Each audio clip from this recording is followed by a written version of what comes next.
Alright, so I have a little Rolo here, and I just wanted to talk about some little stretches that I've been able to do with him. He's just a little guy, and he's so tiny and so cute. And I noticed that he often holds his booty end, his rear end, a little bit higher than his shoulders.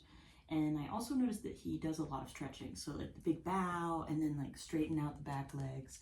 And I just thought, well, I could probably teach you a couple things that would feel really good on your little tiny body. So for one thing, I'm using treats here, just tiny little pieces. These are just turkey hearts. They're just plain little pieces.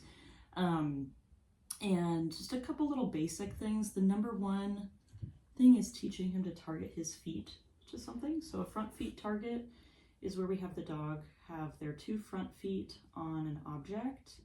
And once we can steady those front feet, we can do a lot more with the body. So one thing I'm working with him on right now is trying to get his little front feet up on this is an upside down bowl, like for livestock feeding. And this is a really common thing to use for a front feet target. He's a little bit skeptical of it right now, and so I might try and, oh, there we go, we did it, good boy, good job. Good job, so smart. So I'm just luring it. You want the dog to have their front feet on the object and their back feet still on the ground. Yay, there you go. So this way, instead of scrunching his body together and forward, which is going to bring his booty up higher in his posture, this is separating out his front and back feet, and helping him just have a little bit more body awareness there too is just gonna potentially also help him have a little bit better posture. When you walk with your front feet, when you walk with your back feet kind of far forward, it brings your booty up higher, which is gonna just probably create some tightness in his back muscles, I would imagine. So anyway, I would want a little bit of stretching too if I were the little guy. So you can see here I'm kind of feeding him in such a way that he's kind of having to stretch to get it. Oh yeah, that feels good. And this is great stuff for him. I also like to practice having the head come low, having the head come high. Good job. Yeah, very good. And then just some really basic, in like dogs and horses, we often get these called cookie stretches. So one to the right, and then one cookie to the left, and we're gonna try and keep those front feet steady the whole time. So that's kind of the main thing. You get a front feet target, so something that elevates his front feet and keeps them kind of separate from his back feet. And then practice all four cardinal directions with his little head. Up, good boy, and then down low, and then to the right. Yeah, good boy. And to the left. This one's a little bit harder for him on the left side, so that's kind of a cool thing to keep an eye on. It might be that if you do it more often, maybe he'd get really good at all four directions. So yeah, that's one piece to think about. And then the other piece is about just luring him in certain positions. So I'm going to get him off this target and get him on something that's going to have all 4 feet on it. So this is a little dog training plank.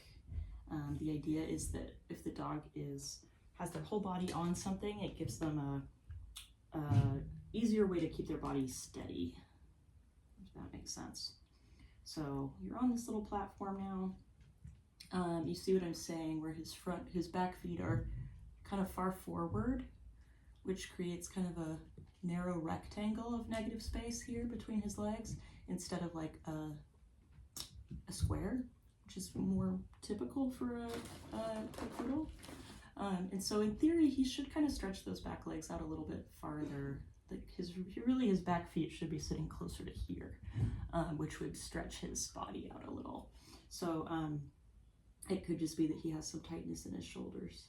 So I'm going to try and bring him from a standing position, which is right here, to a down position. And ideally, he'd be able to keep his feet steady as he moves into that down. And then I'd bring him back into a stand and then back into a down, and we could do a little bit of muscle building that way and just practicing good posture, moving from a sit to a down. I don't notice him do a down position ever. I see him curl up in a little ball instead of like down like a Sphinx cat. And so that's just, you know, might be noteworthy. It could be that that's not a very comfortable position for him. I'm also noticing it's difficult for me to lure. So it's easier to lure him into a sit, but even then he wanted to pop up out of it right away. So I think even just working with him on luring positions would probably be a little bit helpful in this way, and kind of build on some of his muscles and flexibility. He's such a cute little guy. And to lure it down, oh, there we go. Yay, good. You did great with that one. So luring it down, I have this teeny little piece of turkey heart in my hand, and I'm basically bringing it down towards his feet, and I'm pushing it towards his back toes. So I'm almost making a diagonal line there. And that was pretty good. I'll take it. It wasn't a full down, but I'll take it. And right here, so that's where his back feet should be. You see how now he's standing a little bit more, there's more of a square shape, negative space. I hope that makes sense. His back feet are closer towards the edge of the plank, which is what I would want to see, versus scrunched up towards the front of his body, like kind of more tight. It's kind of like us hunching over our shoulders, or like just kind of slouching. I'm going to try and do another lure down. Basically holding this trait really nice and low and kind of pushing towards his back end. All right, I'm going to feed it right there because he's probably not going to lay all the way down. And then we'll get back into a stand. And then we'll do it again. And do it again. I'm using this is actually a helpful way to lure dogs sometimes. It's if you prop up your phone and then put it in selfie mode like I have right now, then I can actually see him really well in my phone, and so I can kind of look and see, how's that looking? Is he keeping those feet steady? Oh, big stretch, good boy. Can you lay down all the way? And this is not an obedience position. Like, this is something that if you have a down on cue, you don't necessarily want to use that. What I really want his body to do is practice getting lured down and then up and then down and then stand and then down and then stand. And a lot of the time when we teach dogs lay down as a position, they often think they have to sit first and then kind of walk their front feet out. That's not really the goal.